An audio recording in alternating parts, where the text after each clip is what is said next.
Hello everyone, this is निर्भय Kumar. I hope आप सभी अच्छे होंगे। आज की क्लास में मैं लेकर आया हूं सब्जेक्ट वर्ब एलिमेंट का पार्ट 3। इसके अंदर rule number 9 to rule number 13 मैं डिस्कस करने वाला हूं। आई होप आप लोग पार्ट 1 और पार्ट 2 देख लिए होंगे और आपको अच्छे से समझ में भी आ गया होगा, क्योंकि मेरा लैंग्वेज काफी हाई फाई नहीं होता है। मैं काफी इजी लैंग्वेज में आप लोगों को समझाने की कोशिश करता हूं। तो ठीक है, आज की क्लास को मैं स्टार्ट करता हूं। सी, अब तक मैं रूल नंबर 8 तक समझा चुका हूं। आज रूल नंबर 9 से स्टार्ट करता हूं। Okay, see, if a subject and the verb are joined by relative pronoun. अगर कोई सब्जेक्ट और वर्ब रिलेटिव प्रोनाउन से ज्वाइन होते हैं तो वी यूज वर्ब, तो हम लोग वर्ब का यूज करते हैं according to the antecedent of the relative pronoun. Antecedent का मतलब होता है रिलेट उसके पहले आने वाला। मीन्स उस रिलेटिव प्रोनाउन के पहले जो आता है, पहले जो नाउन या प्रोनाउन होंगे, सब्जेक्ट होंगे, उन उसके अकॉर्डिंग हम लोग वर्ब का यूज करेंगे। ठीक है, इससे पहले हम लोग रिलेटिव प्रोनाउंस को देखते हैं। व्हाट आर रिलेटिव प्रोनाउंस, ये देखते हैं। तो relative relative pronouns are pronouns that connects a clause to a noun or a pronoun describing or identifying it. Relative pronouns वो pronouns होते हैं जो एक क्लाउज को नाउन या प्रोनाउन से कनेक्ट करते हैं और उसके बारे में डिस्क्राइब करते हैं, उसको एक आइडेंटिफिकेशन देते हैं, आइडेंटिफाई करते हैं। ये होते हैं रिलेटिव प्रोनाउंस। एग्जाम्पल के लिए who, whose, that, whom, which, ये सब रिलेटिव प्रोनाउंस का एग्जाम्पल्स हैं। These are examples of relative pronouns. देखिए, एंड यूजेस, यूजेस देखिए, हु का यूज कब करते हैं? फॉर पीपल के लिए, for people. Whose to show possession, that for people, object, animals, ये सब के लिए यूज कर सकते हैं। ठीक है, उसके बाद whom देखिए, for people, object of the verb के लिए भी कर सकते हैं। विच फॉर ऑब्जेक्ट और एनिमल्स के लिए करते हैं। ठीक है, तो who, whose, that, whom, which सब क्या है? रिलेटिव प्रोनाउंस हैं। तो आइए रिलेटिव प्रोनाउंस इस सेंटेंस में भी देखिए, she is one of the noblest women that. That क्या है? रिलेटिव प्रोनाउन आपका है। रूल क्या कह रहा है कि जब सब्जेक्ट और वर्ब रिलेटिव प्रोनाउन से जुड़े होते हैं तो हम लोग वर्ब का यूज रिलेटिव प्रोनाउंस के एंटीसीडेंट के अनुसार करते हैं। तो ये तो हो गया, दैट तो हो गया रिलेटिव प्रोनाउंस। इसका एंटीसीडेंट है वुमेन, मतलब दैट के पहले कौन आ रहा है? Women. So we will use verb according to women, and women are plural nouns. Women are plural nouns. क्यों? क्योंकि women, M-A-N, ये होता है सिंगुलर, और W-O-M-E-N, ये होता है प्लुरल, women। तो women प्लुरल है, तो हम लोग यहाँ क्या यूज करेंगे? Plural verb. प्लुरल वर्ब हो जाएगा आपका have। have क्लियर, क्लियर लिख देता हूँ। have हो जाएगा आपका प्लुरल वर्ब। ठीक है, आई लाइक द बॉयज हु, यहाँ पर क्या है? हु क्या है? Relative pronounce. हु क्या है? Relative pronouns. We have to use verb according to antecedent of the relative pronouns. Means इस रिलेटिव प्रोनाउंस के पहले जो आ रहा है उसके अकॉर्डिंग हमें वर्ब का यूज करना है। तो ये boy, boy is a singular noun, तो इसके अकॉर्डिंग हमें यहाँ वर्ब का यूज करना है। तो सिंगुलर क्या हो जाएगा? हेल्प्स, क्योंकि हेल्प तो प्लुरल होता है ना। Helps means I like the boys who helps the poor, एक करेक्ट सेंटेंस हुआ।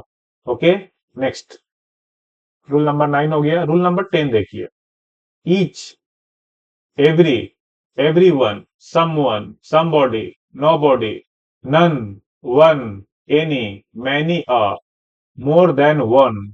ठीक है, ये सब सिंगुलर होते हैं। तो देखिए एक बात मैं बताता हूं, मैनी अ, मैनी अ और मैनी, ये दोनों में डिफरेंसेज है जो मैं आगे बताने वाला हूं। ठीक है, मैनी अ और मैनी में डिफरेंसेज है। तो यहाँ मैनी ये है, ये सारे वर्ड्स क्या है? जो भी बोल्ड है, बोल्ड रिटेन है, वो सब सिंगुलर होते हैं। Hence we use singular verb with them, इसलिए इनके साथ हम लोग सिंगुलर वर्ब का यूज करते हैं। ईच स्टूडेंट देखिए, each student singular verb, each student has come. Each boy and each girl has come, singular verb. ठीक है, मैनी आ गया, सिंगुलर होते हैं, सिंगुलर वर्ब यूज करते हैं। ठीक है, तो many student has not done his work. More than one भी यहाँ है, मोर देन वन सिंगुलर होते हैं, इसके साथ सिंगुलर वर्ब का यूज करेंगे। More than one man was present there. Okay, next देखिए मैनी और मैनी में अंतर समझिए। मैनी और मैनी मैनी ए भी बोलिए, कोई बात नहीं, समझना है। Many is used in the following veg. देखिए मैनी के बाद अभी जस्ट पढ़े हम लोग, सिंगुलर होते हैं, सिंगुलर वर्ब का यूज करते हैं। लेकिन मैनी, देखिए ये क्या है, मैनी के बाद आप लोग और नोटिस कीजिए, मैनी के बाद क्या है, सिंगुलर सब्जेक्ट है और सिंगुलर वर्ब है। मैनी के बाद, तो हम लोगों ने क्या देखा कि मैनी के बाद सिंगुलर सब्जेक्ट और सिंगुलर वर्ब, ऐसा, ठीक है ना।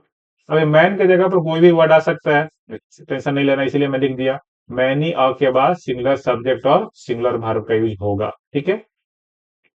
और मैनी के बाद प्लूरल सब्जेक्ट और प्लूरल वर्ब का यूज होगा, प्लूरल सब्जेक्ट और प्लूरल वर्ब का भी यूज होगा। मैनी मेन हैव कम, ये करेक्ट सेंटेंस है। तो यही बात को फिर मैं फिर से बताता हूं, मैनी के बाद प्लूरल सब्जेक्ट आएगा और प्लूरल वर्ब भी आएगा, ठीक है। देखिए यहाँ तो हम लोग सब्जेक्ट वर्ब एग्रीमेंट चैप्टर्स पढ़ रहे हैं, तो सिर्फ वर्ब को ध्यान में ला रहे हैं, वर्ब पर हम लोग फोकस कर रहे हैं। लेकिन अगर आपको खुले ओपन एग्जाम कहीं रहेगा ग्रामर का रूल्स के लिए, या तो कोई भी टेस्ट में आपका आता है, तो अगर ऐसे भी आपको लिख दे, देखिए ध्यान दीजिए, many main many men have come, ऐसा अगर लिख दे, तो आपको ये बताना है कि करेक्ट है कि इनकरेक्ट है। तो ये क्या है, इनकरेक्ट है, क्यों? क्योंकि मैनी के बाद सिंगुलर सब्जेक्ट और सिंगुलर वर्ब आना चाहिए, इसलिए रॉन्ग है। यहाँ पर क्या होना चाहिए, मैन, यहाँ पर क्या होना चाहिए, हैज, ये होना चाहिए, तब जाकर ये सेंटेंस करेक्ट होगा। मैनी मैन हैज कम, ऐसा होना चाहिए। उसी तरीके से इसके अंदर भी लिख देगा, many many man has come, ऐसा लिख देगा, मैनी मैन हैज कम। से क्या है, रॉन्ग है। क्यों? क्योंकि इसके मेनी के लिए रूल है कि मेनी के बाद प्लुरल सब्जेक्ट बोले तो मैन का, चलिए मैन छोड़ देता हूं, कोई दूसरा वर्ड में लेता हूं। देखिए देखिए अगर ऐसा लिख देगा, देखिए मैनी बॉय, ऐसा लिख देगा, मैनी बॉय हैज कम, तो आपको लगेगा क्या कि बॉय के अनुसार बॉय सिंगुलर है, वर्ब भी सिंगुलर है, तो बिल्कुल करेक्ट ही होगा। लेकिन ये इनकरेक्ट है। क्या होना चाहिए, मैनी के बाद ऑलवेज प्लुरल नाउन्स, ठीक है ना, यानी प्लुरल सब्जेक्ट।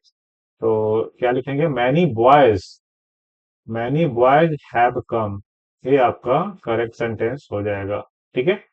आई होप आप लोग को अच्छे समझ में आ गया होगा।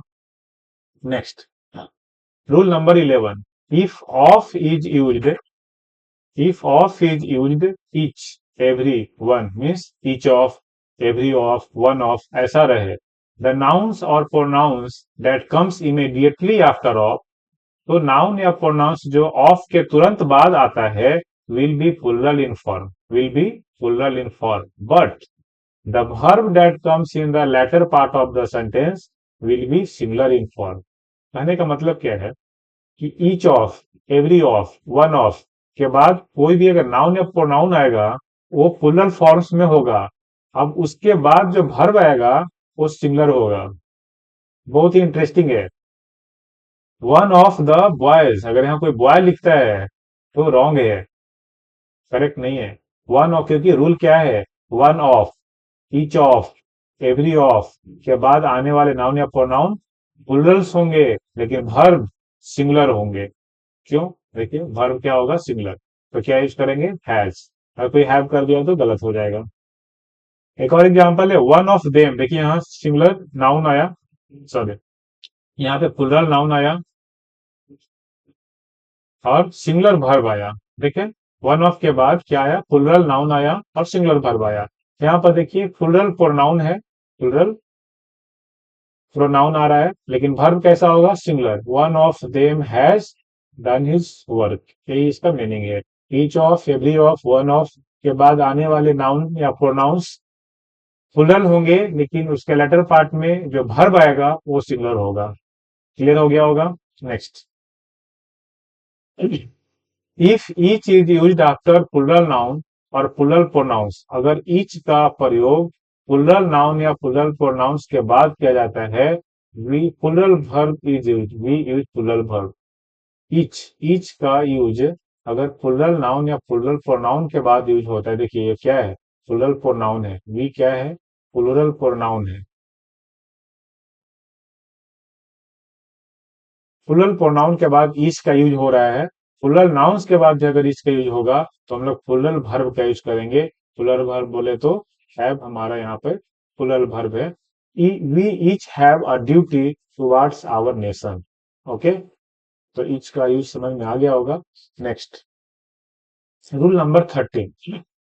रूल नंबर 13 क्या है, if a sentence states an imaginary position, imaginary बोले तो काल्पनिक, काल्पनिक स्थिति के बारे में अगर बताए, अगर कोई सेंटेंस काल्पनिक स्थिति के बारे में बताए, it starts with, and it starts with if, जैसे इफ से शुरू होता है, एज इफ से शुरू होता है, एज दो से शुरू हो, सपोज से शुरू हो, I wish, in case, would, that, ये सब वर्ड से शुरू हो, ये सब वर्ड से अगर शुरू होता है तो इमेजिनरी पोजिशंस को ही रिप्रेजेंट करते हैं, मतलब स्टेट करता है, एक्सप्रेस किया जाता है। तो in such sentences were is used as the verb, were का यूज किया जाता है irrespective of the number of the subject, subject के नंबर का बिना ध्यान रखे, बिना कुछ मतलब उसको ध्यान में नहीं रखना है, ध्यान नहीं देना है, उसको इग्नोर करते हुए वर का यूज करना है। ठीक है, वर का यूज किया जाता है।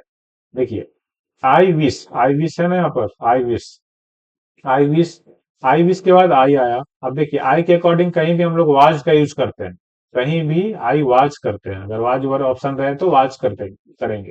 तो यहाँ पे क्या करना है, लेकिन यहाँ यूज वर, क्यों, ऐसा रूल है कि जब ये सब वर्ड से शुरू हो और इमेजिनरी पोजिशन को स्टेट करे यानी एक्सप्रेस करे तो हम लोग वर का यूज करते हैं irrespective of the number of the subject, number person कुछ भी ध्यान नहीं देते, वर का यूज करना है तो करना है। इसका हिंदी क्या होता है, काश में पक्षी होता तो मैं उड़कर तुम्हारे पास आ जाता, I wish I were a bird, I would fly to you.